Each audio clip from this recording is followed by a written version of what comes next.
You're tuning into Black and White Sports on YouTube. The no-holds-barred truth on sports. The main event starts now. All right, Black and White Sports supporters, we're going to talk about Jim Harbaugh. Now, I'm always really honest. You guys know I'm a Harbaugh guy. I'm a Wolverines fan and a 49ers fan. I don't know how that just happens to happen, and then Jim Harbaugh goes from being my NFL coach to being my college coach. I didn't go to college there, but I've just been a Wolverines fan since I was like 6. So anyway, that's neither here nor there, but I got to be honest, I got to be fair, and I got to throw that out. I said the other day, I touched a little bit on this scandal. I said I could make an hour-long video on it. I think it's nonsense. I also didn't know every other team in the NC2A wasn't already doing this. To be honest with you, I didn't know. But evidently there are some new findings. I've said this before, I think the NC2A is largely a benign organization now. I think the SEC and the Big Ten are the ones that's got the real power, these conferences now, and I think they don't need the NC2A. And I'm shocked that they haven't separated as of yet. And if I was Michigan, I would tell them to get bleeped. And I want to be fair, if this was happening to Ohio State, I'd feel the same way. I'd be like, Ohio State is a juggernaut. Tell them to go bleep themselves. The NC2A, that is. I think that organization, when it comes to football, is a joke, and I just don't think they're needed anymore. The conferences have the power, and I think all these major football programs and conferences will separate itself in the next 5 years from the NC2A. So, anyway, we're going to talk about this. Well, really, we just talked about it, but I'll tell you the specifics. And then we'll get over to the Bears and how this relates to Harbaugh, and we'll touch on Tyson Bagent because I think the Bears may have something there. All right, so, and Justin Fields might need to be concerned. It is expected the University of Michigan will receive evidence this week from the NC2A regarding the investigation into sign stealing by the football program. According to a report from ESPN's Pete Thamel, the NC2A has evidence that Michigan football staffer Connor Stalions, he's an ex-Marine or something like that, or a former Marine. The individual at the heart of the investigation purchased tickets to more than 30 games over the last 3 years, and that included 11 different Big Ten schools. Although Stalions didn't attend the game himself, Thamel's report indicates that an opposing Big Ten school reviewed the in-stadium surveillance video that showed a person in the seat of the ticket purchased by Stalions recording the game on his smartphone. Additionally, Thamel's report indicates that Stalions purchased tickets on both sides of the stadium for last week's game between Penn State and Ohio State. Both seats were empty on Saturday. And, that's basically the same thing it says there. It remains to be seen what the latest developments mean for the Michigan football program as it relates to the NC2A, but it certainly doesn't look good if the reporting is correct. Shortly after the NC2A's investigation was announced, Jim Harbaugh issued a statement strongly denying any knowledge that an illegal sign stealing was taking place. Quote, I want to be clear that I and my staff will fully cooperate with the investigation in this matter. I do not have any knowledge or information regarding the University of Michigan football program illegally stealing signs, nor have I directed any staff member or others to participate in an off-campus scouting assignment. I have no awareness of anyone on our staff having done that or having directed that action. I do not condone or tolerate anyone doing anything illegal or against NC2A rules. No matter what the program or organization I have led throughout my career, my instructions and my awareness of how we scout opponents has always been firmly within the rules. Persuasive to the NC2A rules, I will not be able to comment further while the investigation takes place. Okay, so there's that going on, all right? That's the specifics on that. That's what's going on. We talked about the Patriots and Harbaugh the other day. I can tell you right now, and Paul Feinbaum came out on Friday on Get Up with Mike Greenberg, and he said he believes that Jim Harbaugh is done with the NC2A. He could care less about them. He can't stand them. He's tired of them butting in, and he's going back to the NFL. He's had enough. He doesn't want to deal with an organization that he probably doesn't have much respect for. And guys, let's not kid ourselves. I don't care if you're an Ohio State fan or Alabama fan or a Georgia fan. None of these universities have any respect for the NC2A anymore at all. All right. So anyway, there's that. I'm not sure how many people realize that now, but yeah, that's a thing. They're just out, and that's why I said I'm shocked they haven't moved to separate. It's the other sporting events, like your track and field, et cetera, that really wants to continue the relationship with the NC2A. Michigan and Jim Harbaugh are being investigated by the NC2A once again for sign-stealing operations. Could this scandal lead to another exit for Harbaugh out of college back to NFL coaching ranks? It remains to be seen, but Shavram Framini of Clutch Sports thinks he could end up being the next head coach of the Green Bay Packers' rival, the Chicago Bears. Chicago is just 2-5 on the year, and they defeated Las Vegas Raiders on Sunday 30-12.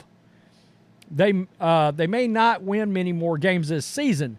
They had the worst record in the NFL last season, and it is very possible that Matt Eberflus will not make it past this second season with the Chicago Bears. Famini wrote about the possibility of Jim Harbaugh becoming the next coach of Chicago the other day. Matt Eberflus' era has not gone well in Chicago at all. The Bears went 3-14 last season in Eberflus' first season as head coach. They're off to a 1-5 start. They're now 2-5. Their offense, while picking it up, has been largely a complete mess with offensive coordinator Luke Getsy. Justin Fields' play has been stagnant, and now he's injured. Things look like they'll be getting worse before they get better, but the Bears are in quite an inevitable spot. They could have the first 2 picks of the 2024 draft thanks to the trade with the Panthers last year when they dealt away the number 1 pick in the draft. Those picks could land Caleb Williams and Marvin Harrison Jr., which could greatly appeal to Harbaugh.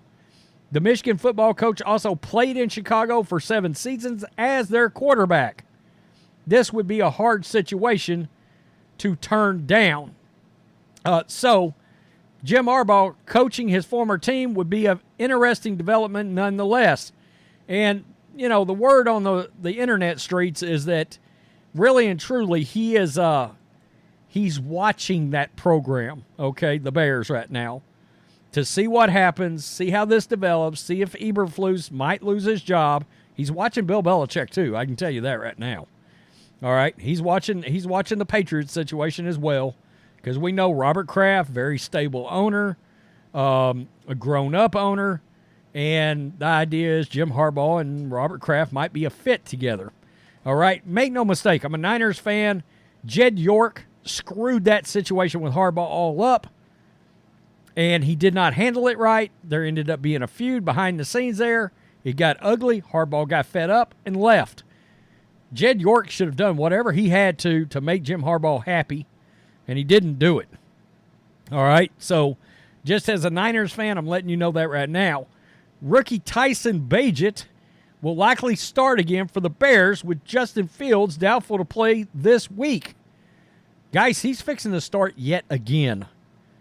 And the kid looked kind of impressive the other day. Rookie Tyson Bagent, and by the way, Chicago is already starting to like this guy.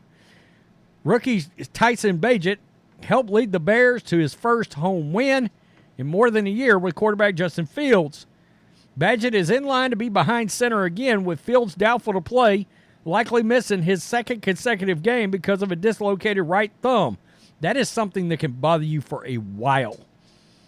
Matt Eberflus said on Monday he delivered a steady performance in a 30-12 victory on Sunday. Undrafted after a record-setting career at Division II Shepherd University in West Virginia, he led 3 touchdown drives in his first start, and the Bears 2-5 won for the second time in 3 games after losing 14 in a row. This is where it takes on an interesting feel is Eberflus's comments. Quote, he understands play design. Uh-oh. Eberflus said he understands where it's supposed to go, and he gets rid of it in a timely fashion. All right? Bagent completed 21 of 29 passes, 162, and a touchdown. Look, that's not setting the world on fire, but it's pretty accurate.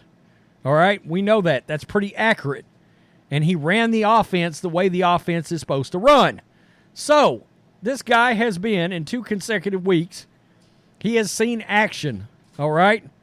This is what we're looking at, folks. 31 for 43, a 72% completion percentage, 245 yards, 1 touchdown, 1 interception. And let's just see if we can get rushing statistics, 5 for 28 and a touchdown. So he's not completely unmobile, all right, as a quarterback. I bring this up because